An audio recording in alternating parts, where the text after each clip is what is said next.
Welcome to the Escape the System channel. I'm Joe Barnes, author of the books The Rebel Code and Escape the System. Now in today's video, I'm going to be reacting to an interview between Scott Galloway and Piers Morgan.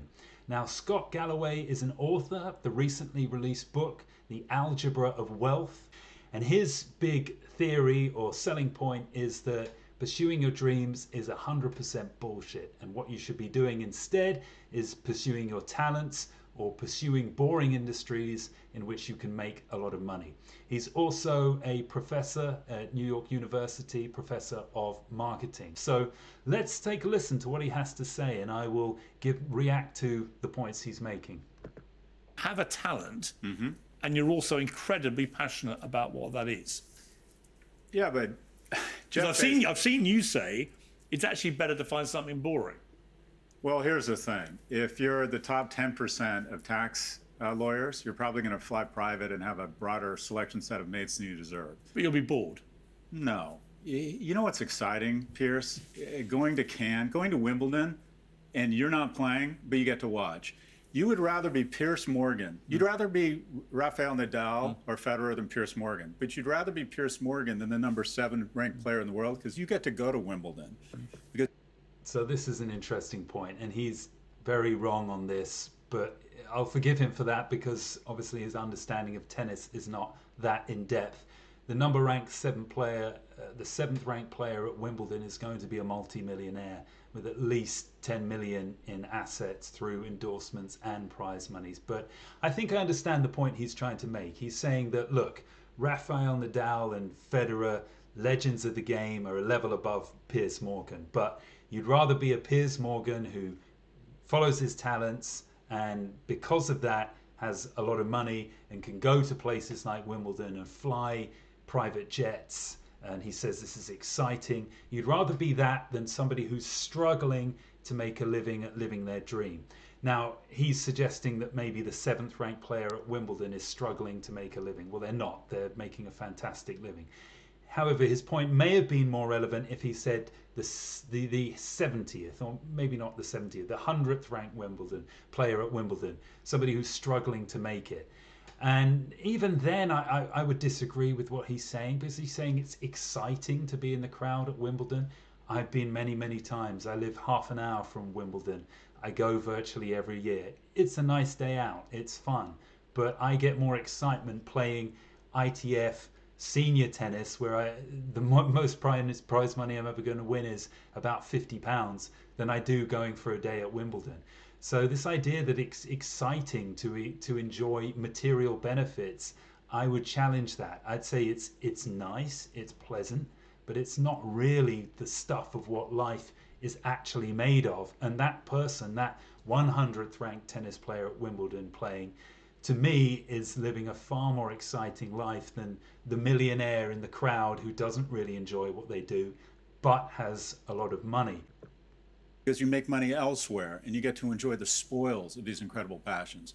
So find something that has a 90+% employment. If you're in the top 10% of a boring field, you're going to live a really nice life, which will make you passionate about whatever it is. If you're in the top 10% of basketball players, you played JV basketball in high school and never make any money. 180,000 actors and actresses in SAG-AFTRA. These are the most talented actors in the world. 87% of them last year didn't qualify for health insurance. Yeah, they made less than $23,000. I saw you say that on Bill Maher. I have a son who's an actor, and I know how tough that business is, but I also know a lot of actors who are quite happy with those odds because they believe they're living their dream and living their passion. They don't actually mind that it's hard. So again, that line between, yeah, you can be talented at something that's very dull. Is that ultimately going to bring you as much joy in life as chasing a passion which may bring a lot of frustration with it? Well, these are existential questions. If your brother gets a lot of psychic income from being in something that he's just passionate about, right? I would like to coach Little League. And if I could move to a low-cost neighborhood and coach Little League and be reasonably happy, there's nothing wrong with that. But what I'm suggesting is that young people have a sober conversation. And that is, where do they expect to be economically? What weight class do they expect to be? And again, here you see him mention economics. It's all economics. What weight class do you expect to be in economically? Have a sober conversation. Well, of course, economics is important. You want to have You want to be able to provide for yourself, provide for your family, absolutely. But the real question here is, beyond that, how much can having lots of money do for your life?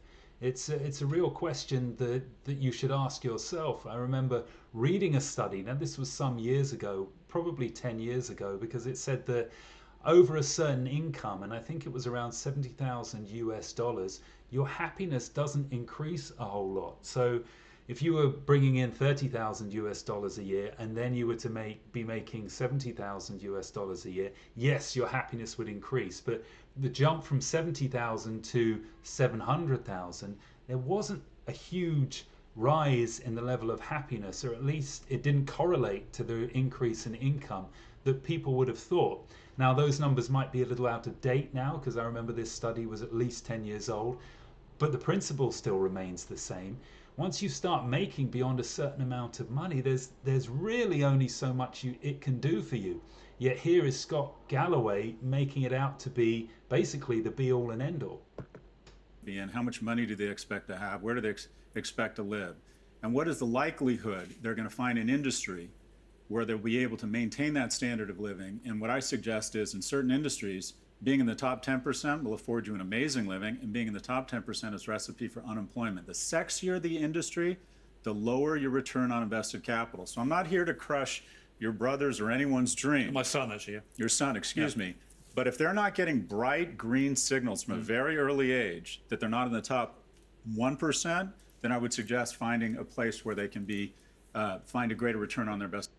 So again, I'd challenge what he's saying here. But when he's saying you should only pursue something like that if you're getting green lights from a very, very early age, that you're in the top 1%, then maybe I would challenge that, actually, because I can think of two examples straight away of people who weren't at the absolute top of the top level when it came to sports, basketball and American football in particular, who then went on to become the GOATs of those sports. So I'm talking about Michael Jordan in basketball and Tom Brady in American football. I think I watched or saw a documentary or a film that suggested that Michael Jordan wasn't fantastic. Well, he was fantastic at basketball, but there was no indicator that he would go on to become the superstar that he was at high school, and that he potentially even struggled to get on his high school team at one stage. Tom Brady also famously was drafted very, very low when he went from college into the NFL league. He was one of the bottom picks. Now, if they were following Scott Galloway's advice, they might have said to themselves, look, I'm sort of on the cusp of being a pro here, but they are ruthless professions. In NFL, if you're not cutting it, you can get, if you're not making it, you can get cut from the team in 2 or 3 years. And yes, you'll make a good salary for those 2 or 3 years, but is that going to support you for the rest of your life? If you were following Scott Galloway's advice, you might say to yourself, well, look, I'm not getting all the green lights. I'm kind of on the cusp of the 1%. Sometimes I feel like I'm there, sometimes I'm not. Maybe it's just much safer for me to get my college degree, find a boring job or find a boring industry to work on, and secure my financial future that way, and just give up this whole dream I have of being a successful NFL star, because I'm just not quite getting the green lights that I hope I would be. Well, if Tom Brady thought like Scott Galloway, he wouldn't have the greatest. He wouldn't have gone on to become the greatest American footballer of all time. So the point I'm making is that it's not your future success isn't predetermined, isn't destined in childhood, in teenage years, even in early adulthood. You still have a chance to grow, improve, and turn things around in whatever industry it might be. So I would say this measure of, unless you're getting green lights all the way, don't pursue any of these so-called sexy industries is wrong. And if two incredibly famous people had thought that way, we wouldn't have heard of Michael Jordan or Tom Brady.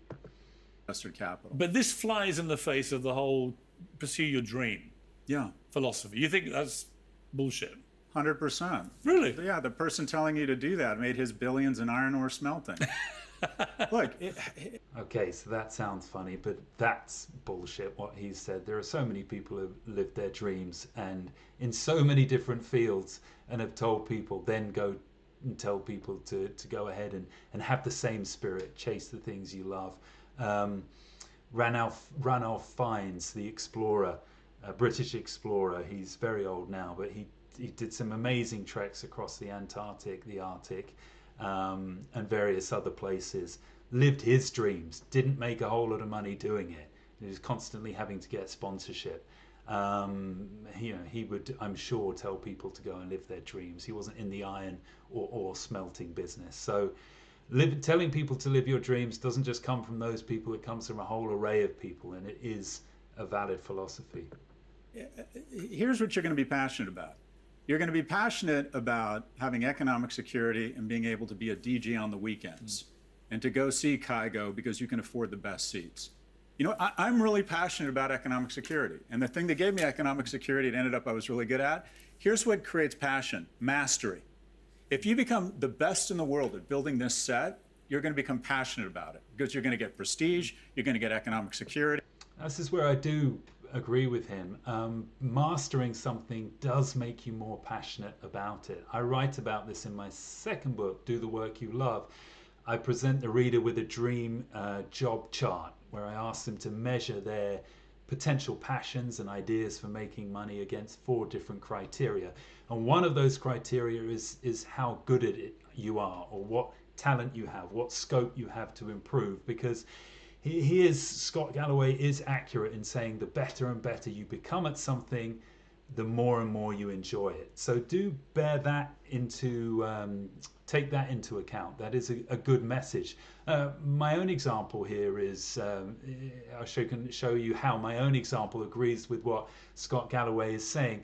I'm very passionate about movies. I'm very passionate about music. I'm very passionate about books. Of the 3 things, I'm probably the least passionate about books compared to the other 2. What did I end up trying to do? Well, writing books. Why did I do that? I just reasoned with myself that I had no musical talent in terms of singing. I had no experience whatsoever when it came to acting. And I did have quite a lot of experience when it came to writing. I had done it throughout school. Obviously, writing at university, one of the tutors said to me I was a good writer and maybe I should consider going into journalism. I'd written a 12,000 word dissertation. So I thought, look, my best chances, my best talents probably lie in writing over the other 2 things. So this is what I'm going to do. So bear that in mind. If you do have talents that lend this sort of sweet spot between talent and passion, and they join in some way, that really could be the thing for you to follow, rather than the thing you think you're hugely passionate about but have very little experience or talent in. So that is a good point that he's making. And you're going to get a lot of pride out of being at the best in the world at building this set. But okay, let me throw something back at you. So I can mow a lawn really well. Okay. And I can sort of enjoy it a bit if I'm one of those sit down lawnmowers, okay? But I'm never ever going to feel passionate about it, however good I get at that. I could be the best lawnmower in the world. And I'm really quite talented at it, right? I could pursue my talent mowing lawns, but I'm never ever going to feel that searing passion I have for what I'm doing now. Interviewing an interesting guy about the big existential issues of the world. But your philosophy would almost drive me to set up a lawn mowing business because I'm talented. You're 100% wrong here, Piers. You're in the top 0.1%. If you were in the top 0.1% of every other industry, you would own this network. And not only that, if you're great at lawn mowing at an early age, then hire 2 other guys and start a landscaping company. And the guy living next door to you that is living an amazing life and flying private and has a very attractive mate, bought other landscaping companies and is printing money. The millionaire next. This is a good point.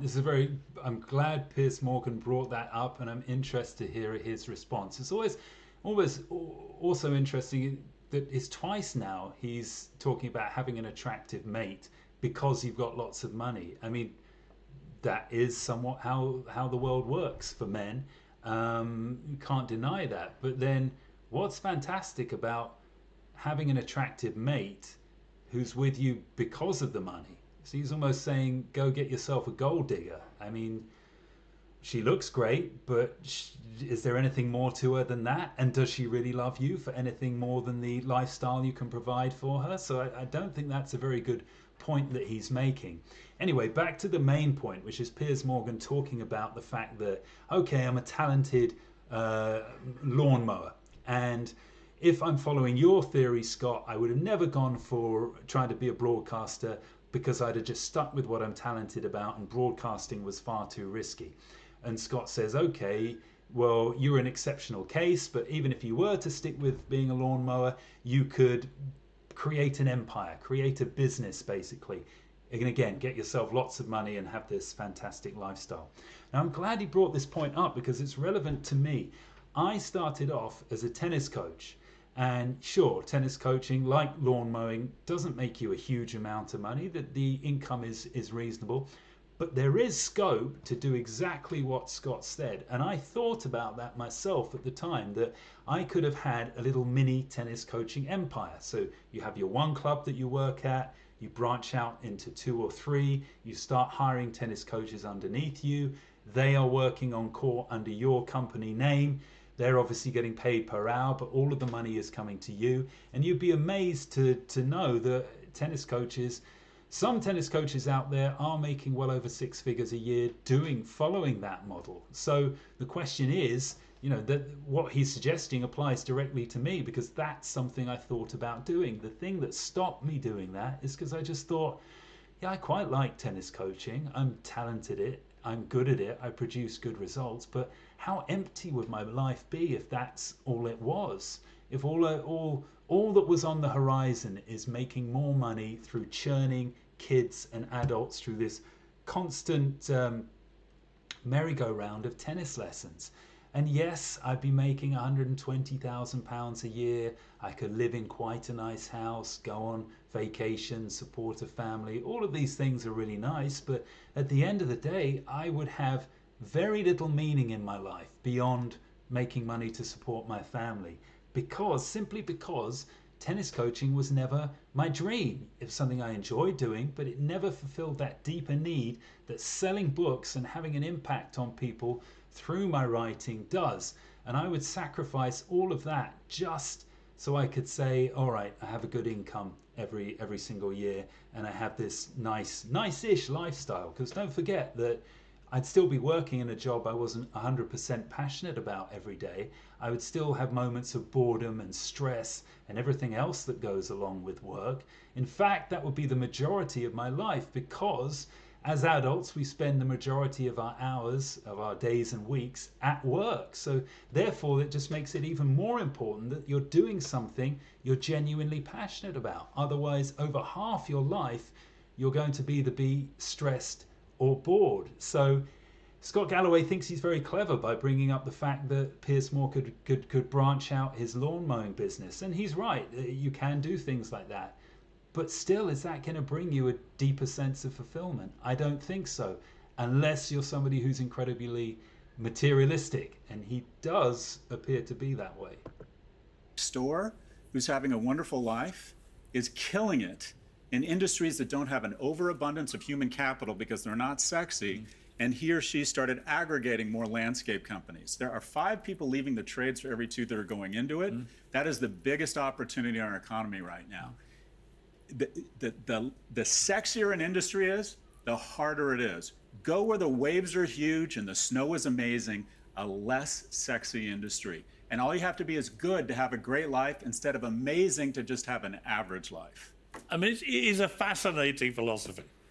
So good to have a great life versus amazing to have an average life. And again, all of his measures are materialistic. There's something called hedonic adaptation, which means we tend to adjust to whatever level of life we have after a pretty short period of time. So for example, you go and buy yourself a Ferrari.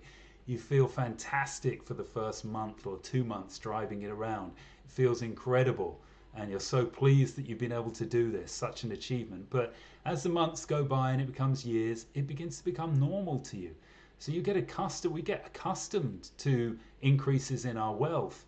So the idea that we can have an amazing life just because we have money coming in is simply not true. You'll become accustomed to it. It may even become routine and boring. But what is an amazing life is the continual challenges you face through living your dreams, through that quest to live your dreams. And yes, you may ultimately may not end up with as much money, but you'll have a hell of a lot more experiences and adventures from doing that. Plus, there is a chance that you will succeed as well. You haven't quite convinced me, but I'm not saying you're wrong. In other words, I think you're probably right. I just don't want you to be right. Understood. Because I like sexy. I like daredevil. I like risk-taking. I like triumph and failure. I've had it myself in my career multiple times, the roller coaster. And I've learned so much about myself from the ups and the downs, probably more from the downs, actually. And that's a good point that Piers makes, that you need that roller coaster, that challenge to discover, to find out about yourself. And the hardships you'll have to endure are in some ways enabling you to grow, and also in some ways leading you to breakthroughs that make your life truly incredible. So if you opt out of all of that because you say pursuing your dreams is bullshit and it's just stick with the things you're talented at, you miss out on that whole aspect and side of life. So I'm glad Piers Morgan made that point at the end. But you would only get that if you got out of your comfort zone. But boss, for every Piers Morgan, there's 99 people who thought they were going to be a broadcast journalist and never got to that seat. And what I'm suggesting is be in an industry where if you're just good, you can have the accoutrements of a Piers Morgan life. They're pretty good. That's wrong as well. You're only going to have a Piers Morgan life if you do follow your dreams.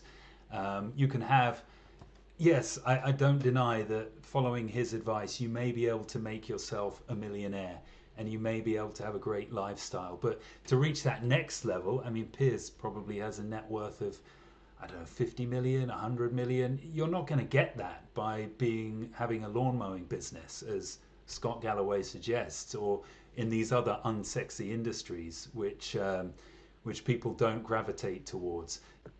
That's right.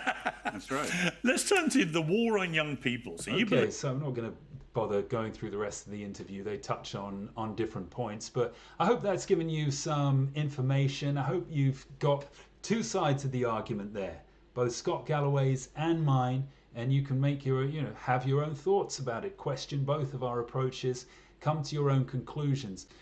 So if you enjoyed that video, please consider subscribing to the channel. Leave your comments below if you agree, if you disagree.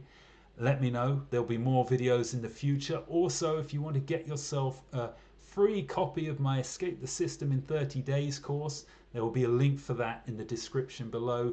Click the link, sign up, and you'll get that course to help you on your own journey. As it is for me and for us, I will see you in a new video soon. Thanks for watching, and I'll see you later.